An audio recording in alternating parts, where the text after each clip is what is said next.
Welcome again. BNGO stock. How can we deal with this stock? On 28.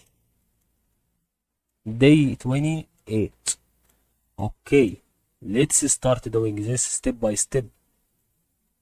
On BNGO stock. Okay.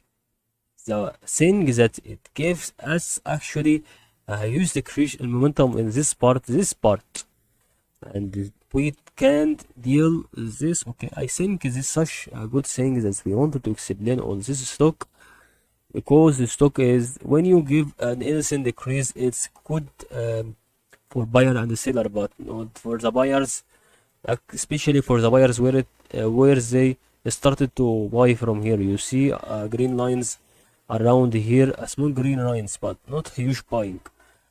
Okay, so they started selling it until it reaches this part. So you are about for a value between 22 and 93 cents and 2 and 66 cents.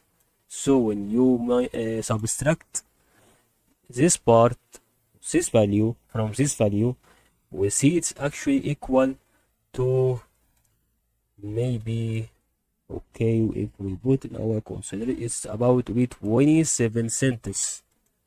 So this is actually for each one stock you gain, and there is no accurate price prediction from here, because if you see also there is also